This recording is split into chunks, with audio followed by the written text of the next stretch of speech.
Welcome everybody to episode 85 of Only Human. I want to apologize for last week. All of these podcast events, we try to keep every Tuesday rhythm going, and last week we just didn't get it done. So only the second time in over a year that we've missed a podcast, but this one's going to be twice as good. So hopefully we'll make up from it. So I want to start out like we do with news from the world of human performance. And this week I chose 3 articles I'd like to talk about here in the first segment. You know, I keep a close eye on a lot of the space programs that are out there. Big fan of SpaceX. I'm following a really cool company called iSpace, iSpace, that are building lunar landers. And I ran across an article this week about a company that's really fascinating. They're called Spin Launch. Spin Launch. It's a pioneering California-based startup. And I'm telling you, they are poised to revolutionize what satellite launch industry is. Just to cut to the chase, there are no rockets to push the satellites into orbit. They do it with a cannon, right? A centrifugal cannon.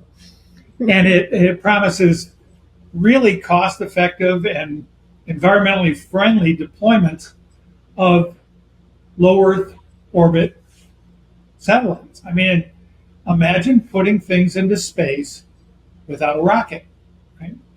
So at the heart of this whole concept is a giant centrifugal spinning cannon that is designed to launch spacecraft at incredible speeds, right? And they've already done it into near Earth orbit.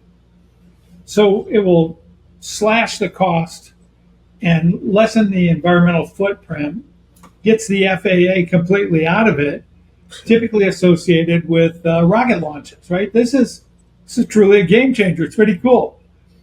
So they're building something called the Meridian Space Constellation.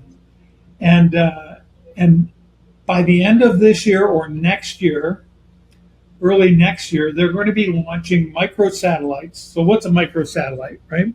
They're not that micro. These things are 7.5 feet in diameter and weigh 154 pounds. And what they do is they stack them up like pancakes, maybe better said frisbees, okay? And they spin these things up to 5,000 miles per hour, and they throw them out of this cannon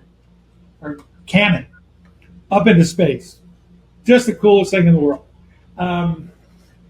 It's one of those breakthroughs in technology that we all have to keep a close eye on and cheer along the brainiacs that are trying to do something new and different.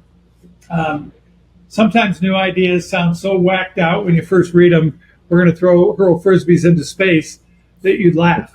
But here we are several years after their startup, and they're getting ready to make it real. So pretty cool stuff on human innovation there. We'll keep an eye on these guys and let you know what's happening there. So my second article is a bit more somber. Some of you will remember last year that, especially those that are into automobile racing, that dirt track racing legend Scott Bloomquist was killed in a private plane crash near his home in, I believe it was Mooresburg, Tennessee. Well, the NTSB issued its final report this week. And to quote it, they said no mechanical problems were found. And they listed the probable cause as the pilot's intentional flight into a building on his farm as an act of suicide. Pretty grim. Mm. And I think this reminds us all that we need to take care of our own mental health and keep a close watch on our friends and family. You know, it was a couple of events just like this, highly successful men who decided to take their own lives, that prompted me to write Armored Knight. Should have a book here to hold up. It's about resilience and resolve. It's about giving yourself some holistic strengths to fight through times of challenges. And I think it's a pretty good checkup on your mental well-being. If you need one, don't we all? Or even if you think that you or someone else might need one, it's worth looking at. Armored Knight. available on Amazon, I guess. Finally, there was a super interesting article published in Jetstream. Now, that's a publication out of Global Aerospace Insurance. And it highlighted the rising trend in ground accidents in aviation. It showed that not only are the number of accidents going up, but the cost per accident is going up at rates we haven't seen before. Right? And these are all preventable mishaps. Right? We're gonna talk about that with our special guest today, and this is a nice transition to bring on board my friend and colleague, Jermaine Cadogan, former U.S. Marine enlisted, warrant officer, and commissioned officer who worked his entire career as an explosive ordnance maintainer. So I think he's going to have some real valuable insights on the challenge of ground damage, right? There's ground damage to aircraft, it costs a little money. You have ground damage on explosive ordnance, it might cost you your life, right? So hopefully he can give us some hints at some of the things that are working out there in the industry and some other ideas that we can toss around on how we can avoid something that doesn't get a lot of attention, right? We always hear about the plane crashes, but we never hear about the ground mishaps, at least not very often. Anyway, Caddy, welcome to the show. Hey, thanks, Tony. Appreciate you having me on. Listen, why don't you introduce yourself? And I think you've been on before. You were on last year, weren't you? Yeah, I was. Yep, I got one little episode in on Only Human, so yeah. Well, introduce yourself to our listeners and viewers. And I'm going to pull up this article on my other screen, see if I can make some sense out of this article and ask you a few questions about it. Yeah, of course. So as mentioned, once again, Tony, thanks for having me on. Jermaine Cadogan, I do go by Caddy. That's my call sign. I did 24 years in the United States Marine Corps, and I was an aviation ordnance technician. So in layman's terms, I put bombs on airplanes. Is what I did. I started off in the helicopter community with a little aircraft called a Cobra and a Huey, both attack helicopters. From there, I went to that weird jet that hovers, the Aviate-B, also known as the Harrier. And then from there, I went to the Taj Mahal of aircraft, in my opinion, at least in the Marine Corps anyway, the mighty F-18. And did a lot of work there with the F-18 and basically everything in between.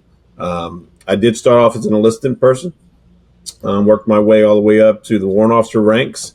Worked through the warrant officer ranks and finally retired as a major. And my last gig in the Marine Corps, I was a director at what we call the Ordnance University. So if you weren't E7 or above and you were going to billets of greater responsibility in the Marine Corps or the Navy, you came to my school. So I taught everyone from the new gunnery sergeant, brand new warrant officer to colonels and captains in the Navy that were possibly maybe going to a ship that had no idea about explosive ordnance and how to handle the ordnance itself and the personnel that are charged with ensuring that it's deployed correctly. So, excellent. Well, I think you'll have a lot to say about this article. I don't want to kind of throw back and forth some concepts that they highlight. Again, this is from a magazine called Jetstream. It's an online magazine from Global Aerospace Insurance. First of all, you need to understand we are huge fans of this company.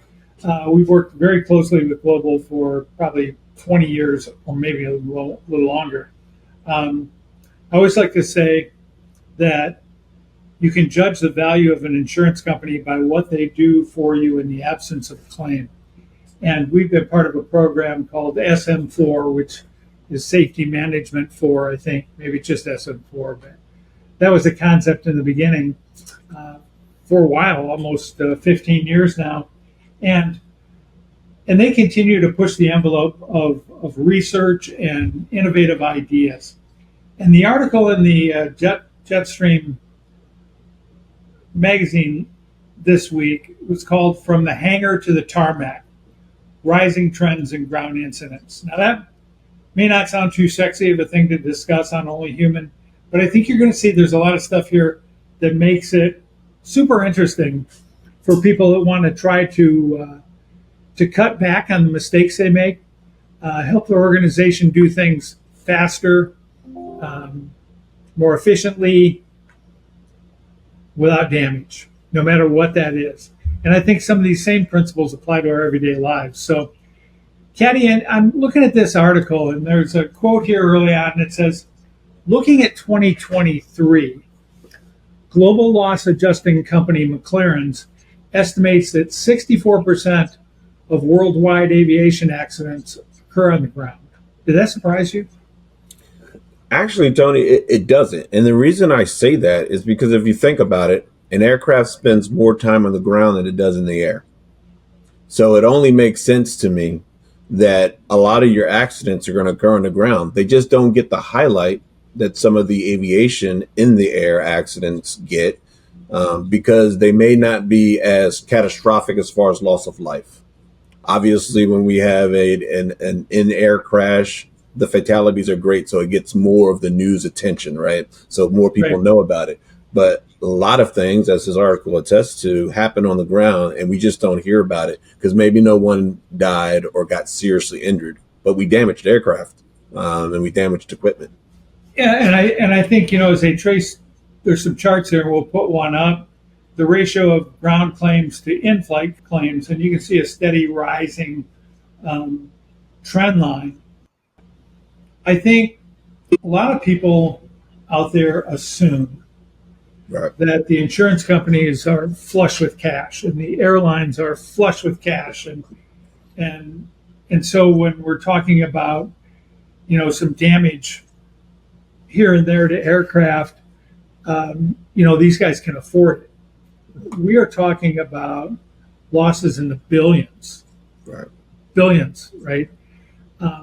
The reports that this chart tracks are only the ones that are greater than $10 million in claims. Right? So we'll get into what goes into those higher costs in a minute.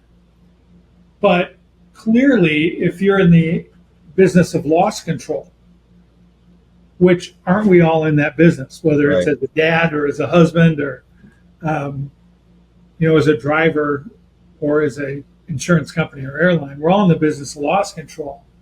We have to ask ourselves, why are these ground incidents increasing? And of course, they address that in the article here, and they even have a couple of potential recommendations for solutions, which we'll get to. But according to Global Aerospace, these events are increasing because they say it's not dissimilar to other post-pandemic industries. I'll argue with that in a second, but aviation's been challenged by workforce shortages. And that means we hire a lot of new people, and that means we have less experience. We have less experience on the line, which results in less experience as supervisors. Have you seen that, Caddy? I know you've been working a lot with aviation maintainers out there. A lot of new people, a lot of new supervisors. What are you seeing? Yeah, I mean, I will echo Global Aerospace's thoughts. Absolutely. There are a ton of new people out there, and new techs out there in the industry, and the training sometimes, especially in this arena, human factors, is lacking. I will say, just drawing on my Marine Corps experience, we had the same thing in the Marine Corps at a time where we were kind of coming out of one conflict, going down to a smaller force, a lot of experience moved on, and we were left with a lot of new people that did not have the experience out there on the line, and we saw a significant uptick in especially ground mishaps, and because of that lack of experience. You'd think the military might know how to do it, right, better, because we turn over a third of our workforce every year with people coming in, people getting out. But for the most part, I think I remember this from some of our Navy work, to get to the experience level to be a first-line supervisor used to take 6 or 7 years. Yes. And what is that looking like today? And today, so what you're seeing is, because of that lack of experience, residential knowledge, and not being able to have the bandwidth in an organization to wait 6 or 7 years, you pick the best you got, right? And that person may have only been with the organization 3 years. And but you have to give them that qualification, because you have to have a supervisor, right? Someone has to sign off on work as a supervisor. So organizations need that person, and they're kind of left sometimes with the I guess the lesser of two evils, picking that inexperienced person or the best person that they have. Yeah. So we've said a lot of times on this podcast that experience doesn't necessarily equal judgment or wisdom. But there is some minimum level of experience that's required just for the credibility to lead people, right? Right. And, the number of stripes on your arm means a lot in the military. And Yes. I think the level of experience across the board inside and outside of the military is going down. And you wonder what that does to the credibility of those first line supervisors or even middle managers. And when you might have a little bit less credibility, what might that mean for a line worker who doesn't have a really strong supervisor? So that's a dynamic question. I'll kind of break it down. So as a supervisor who does not necessarily have the qualifications really that they need, they were kind of forced into that supervisory position. They have the tendency to make decisions that are bigger than them for many different reasons. One of them being to impress their boss, right? To get the job done, get the mission done, impress their boss, kind of show that they do deserve to be there. But when they do that and they make those mistakes, guess what you're doing? You're teaching the younger generation, right? You're teaching that worker to do the same thing, because that's what they're going to follow. They're going to follow their supervisor, all right? Because they don't have that resident knowledge, all right? And typically they're not going to pick up a pub and read it, right? They're going to do what their supervisor does. So in a way, what we're doing is we're cascading down through the generations, Right. What you and I call normalized deviance, right? Right. I've got a shortcut, it works. I don't have the experience or credibility or wisdom to say time out, let's get back in the books. So I do it, I role model it, and now it's on to the next generation. 2 years from now, they're going to be the supervisors, and this just continues to go downhill in terms of human performance. So I want to break from this thought for just a second. We'll come back to it to talk again about the money. Right? So reading further into this article, it says the severity of claims payable by aviation insurers is exacerbated, hard word for me to say, by a lot of new and ongoing industry factors. And here's what they list: higher repair costs, primarily associated with working with composite materials instead of traditional metallurgy. Increased consequential losses, which accumulate when an aircraft's out of service. Consequential loss is, I'm not earning any money with this airplane, but I'm still paying for it, right? Yeah. And the longer time that it takes to repair it, again, back to this idea that you've got composite materials, supply chain issues, labor shortage issues, the more those costs go up. And a lot of these aren't even included in a claim, right? Right. Increased expenses for renting substitute aircraft, which brings on a whole nother list of problems, right? Because you don't own that airplane, you haven't maintained it, right? And then they point out that hull deductibles, that means when you lose an entire airplane, it's worth this much. Those haven't changed in years, but the cost of the hulls have gone up, right? Yeah. So to replace it costs more than what the insurance company is going to pay you for, which is kind of like home insurance or car insurance or anything else we got these days. So Yeah, sure. I don't know. I'll toss that back to you. Any other thoughts on how expensive this problem is? Well, I like to liken kind of what you described as that iceberg, right? So most of the 80% of the mass of that iceberg is underneath the surface. So all we see at the top is the initial damage. Say you take a aircraft, you run it into a hangar door, okay, damage to wing, what have you. You see that cost on top. Got to fix the wing.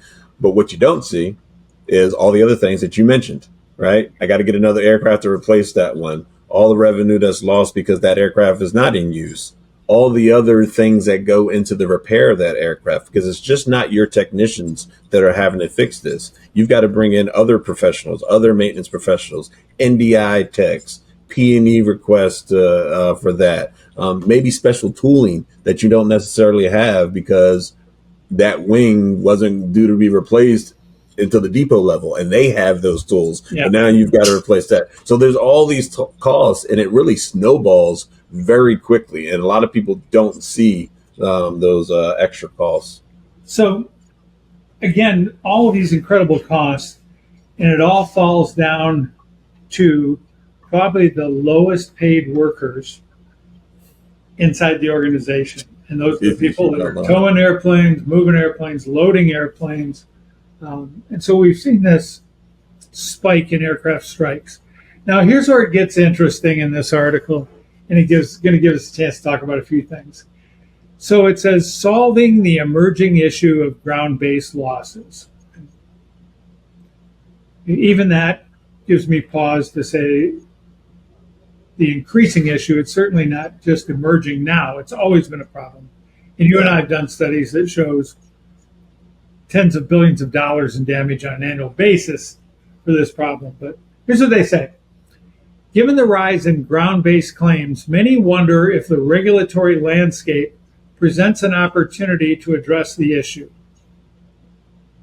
Is there anything about that bothers you? Because there's something about that statement that bothers me. It almost seems like they're hesitant to do it, right? It almost seems like, let's think about it. And my question is, how many more aircraft do we have to damage? How many more people do we have to hurt before you figure out that there's a problem? I like the way you mentioned emerging. It's not emerging. This has been around forever. As long as we've been flying airplanes, there have been ground mishaps. So the fact that it sounds like the regulatory agencies are hesitant to address the problem gives me pause. Yeah, so I agree with you 100%. And here's my take on that. All right, first of all, who's writing this? It's an insurance company, right? Sure. So they're interested in loss control. And so are we, right? But look where they go first, right? The regulator. Right. What's the regulator going to do to solve this? And the rest of the article is about, to be fair, about what they think the regulator might do to solve this. Sure. If we are relying on the regulator to solve a problem that is really our problem as an industry, first of all, we're going to wait a long time. Second of all, they may or may not move. If they move at all, it'll be slowly. And so let's look at a couple of the things that they're recommending here, and we'll discuss those a little bit, and then we'll come around to kind of what you and I think is the big missing chunk of this, all right? Yeah. So basically, they talk a little bit about ICAO as the international standard setter playing a role. They're the coordinator for all civil aviation globally.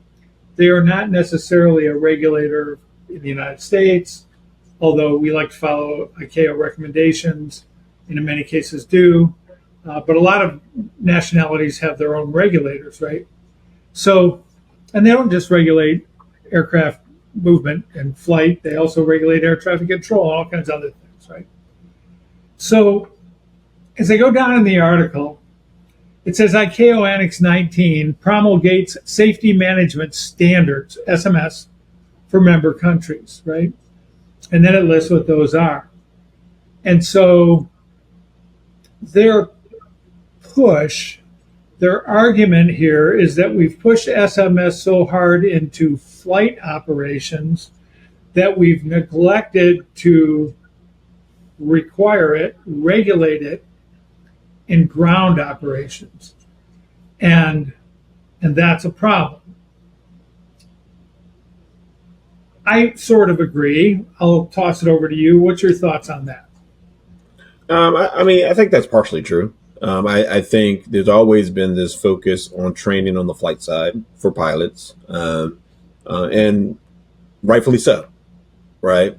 But I think there has been, and for whatever reason, and I don't know what that reason is, this forgetfulness, if you will, of the people who actually take care of the plane on the ground. A lot of times when I talk on this subject, I tell people that pilots who fly these multi-million-dollar aircraft require extensive training to be able to do that, right? Well, what about the people who maintain those same multi-million-dollar pieces of machinery, right? They require or should require just as much training and maybe even more because they touch it more than a pilot does. So, as I'm tracking down through this article, the first thing is, what's the regulator going to do to solve this? And then here's what the regulator can do. They can mandate SMS for ground movement operations.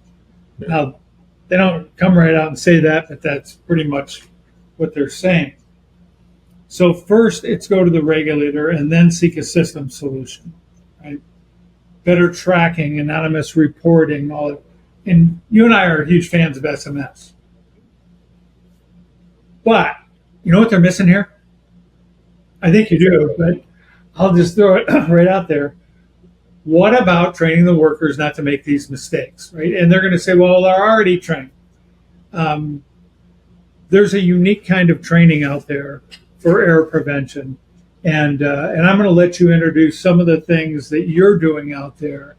And I'll ask you a few questions about that. And if it applies to aircraft movement, right? But tell us a little bit about the initiative that you've been training for several years out there that focuses on the worker, not the system level or the regulator level, the ground worker that's touching the airplane. Oh, yeah, absolutely, Tony. So there's a program that's been developed called the Aviation Maintenance Never Events program. And in this program, it focuses on 7 distinct events that happen within the aviation industry, specifically when it comes to ground handling of aircraft, to include maintenance. And these 7 things, or these 7 events, we call them never events because they should never happen. They're all avoidable, but they're really behaviors, right? So they're not about consequences, they're about behaviors. One of those behaviors is improper movement. Talks all about moving aircraft from point A to point B, but beyond just moving the aircraft, because we move a lot of other things as well. We're talking about stands. We're talking about ground support equipment. We're talking about the aircraft surfaces when we're moving those, right? All of those things are included within that never event. And the concept behind never events is drawing focus not only to the actual mishaps that happen, right? When we actually do hit the hangar or hit another aircraft or something like that, we really want to focus on the behavior before it happens. Because if I can stop the behavior before it happens, I can stop the consequence from ever happening. So we draw a lot about the close calls. So if it takes 7 people to move an aircraft and you move it with 6, it doesn't matter that you were able to move it from point A to point B and quote unquote nothing happened. That's an act of noncompliance because you were supposed to have 7. And now we have to have a discussion as an organization on why you were noncompliant, even though quote unquote nothing happened. Because if I let that behavior go, back to what we were saying earlier, those habits become normalized. And that's normalization. I think they become accelerated, right? Because and a lot of times you say, go move that airplane. I only got 6 people. Move it anyway. They move it with 6. They move it successfully, and it's a good job. You're the guy that can get the job done. I can count on you, right? Right. So we cheer the noncompliance. That's not normalized deviance. That's incentivized deviance, right? Yeah. So how do you go about preventing these never events? You mentioned improper movement being one of them. How do you, other than waiting for a near miss to happen, how do you prevent these things? So we got this awesome tool, and it's called the Take 5 briefing tool. And this tool I like to call a 5-minute investment. And when I go out there and I teach this to organizations, the first thing that director of maintenance is going to tell me is like, Caddy, we don't have time for that. We don't have 5 minutes. I'm already short people. I've already got, missions to make. I don't have the 5 minutes. But let me tell you about that 5 minutes and what that 5 minutes includes. All right. It's talking about a 1-minute pre-brief. Okay. a 2-minute debrief and a 2-minute pause for any critical step that you may have to perform out there on the aircraft. Okay. It's a proven method. It's a methodology that's actually been used in the aviation industry for a while by pilots. Right. Tony, I know you're a pilot. You flew for a very long time. You didn't go anywhere without briefing. Right. Yeah, I think there's something unique about these, and hopefully we can bring it up on screen when we edit this and put it up. But I love this concept because, first of all, social science geek that I am, I know this to be what's called a cognitive forcing strategy. What does that mean? It means it forces the team to focus, shed distractions, and answer a few basic questions about the risk of what they're doing. And I don't have the cards in front of me, but I think the 1 minute pre-brief is, first question is everybody qualified and proficient at doing this task? And you'll be surprised how often somebody will say, no, they just sent me over here because you needed one more person. I've never done it before in my life, right? Yeah. Okay, do you use that person? Sure you do, but you make sure now you know that they don't know. You say, okay, I'm going to put you right over here. Here's the one thing you got to watch and what you do if you see something go wrong, right? So you've got that. You've identified that risk and you've dealt with that risk up front before you ever move an airplane. And then there's a couple of basic questions in all these, what could happen we don't anticipate, right? What's the greatest threat that we face here to damaging equipment or hurting somebody?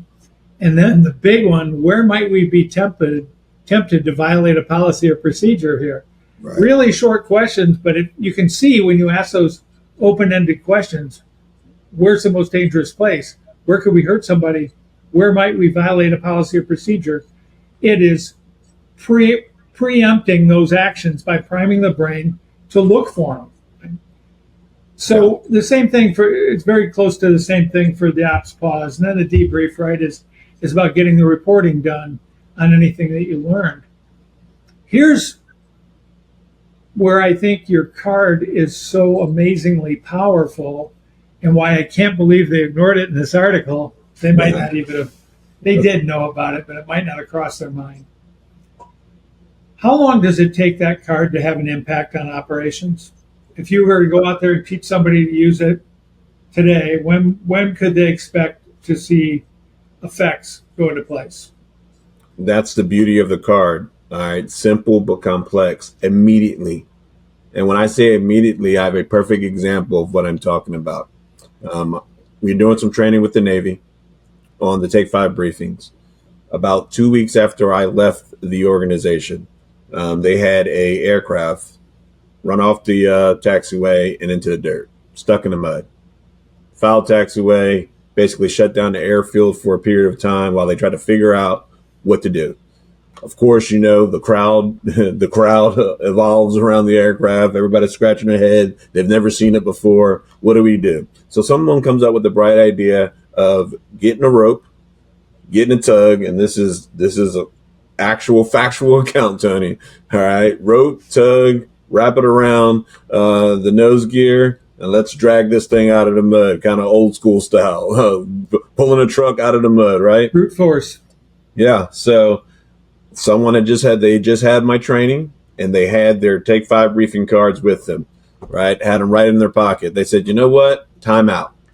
Let's take a 2-minute pause before this critical step, because once we hook this thing up and we try to pull it out, we can't take it back, and whatever is going to happen is going to happen. So before we do that, since none of us has done this before, let's pause. So that's what they did. They paused and they went over what was the worst case scenario. That's number 3 on the card. It says, what is the worst case scenario if we move forward with this action? And then someone said, what if the gear breaks? That was enough to get them to stop.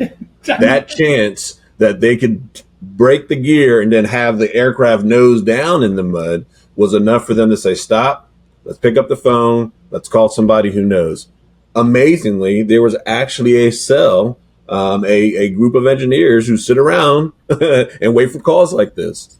And believe it or not, there are actual procedures written down for you to get a plane that's stuck in the mud. So they were able to get those procedures the next day. They were able to execute them, and they saved a $2.5 million loss would have been. And oh, by the way, the engineers did say if you tried that method that you were going to do, you would have snapped the gear almost immediately. Wow.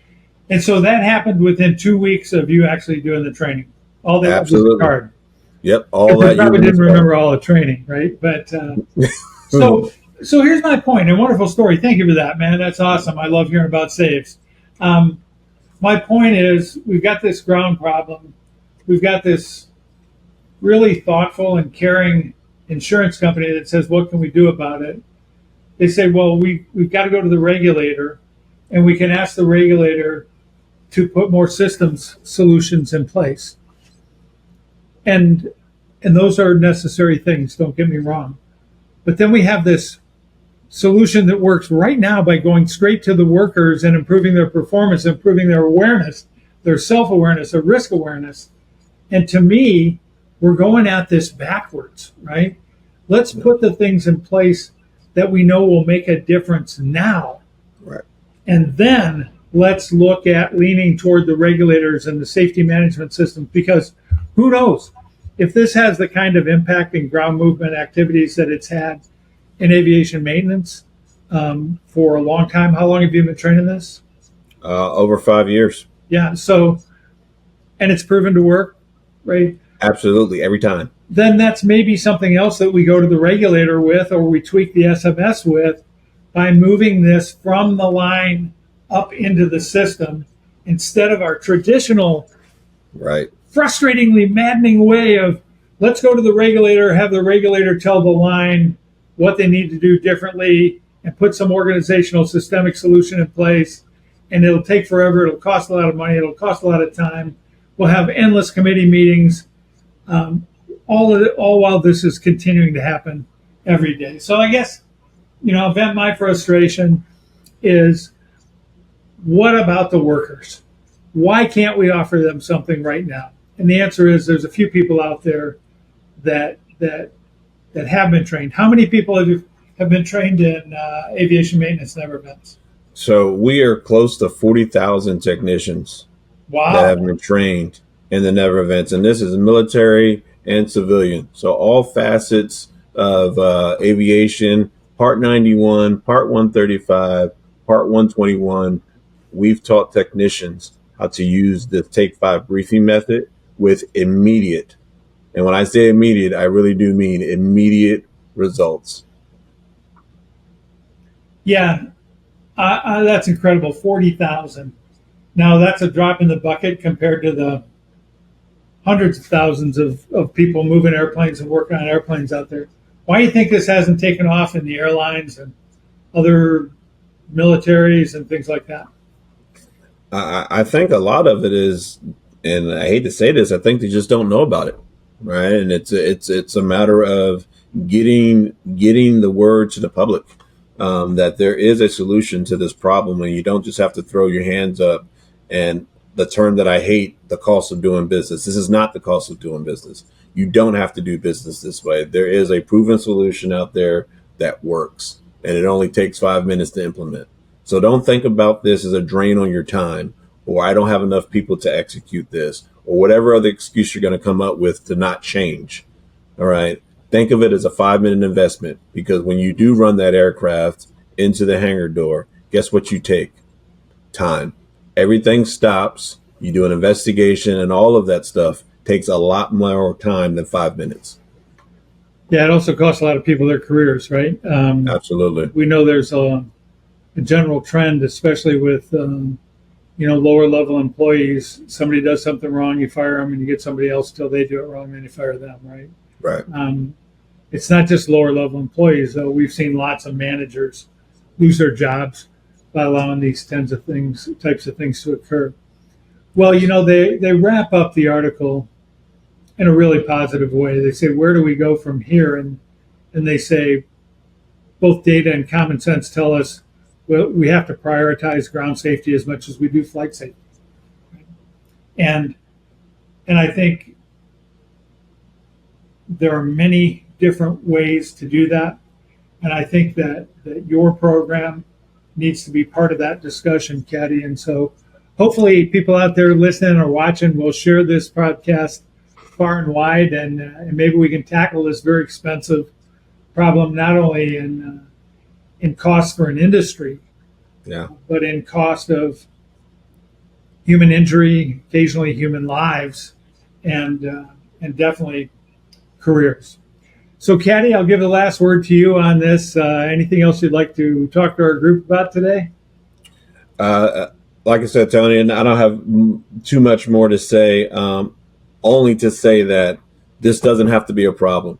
I'm here to help.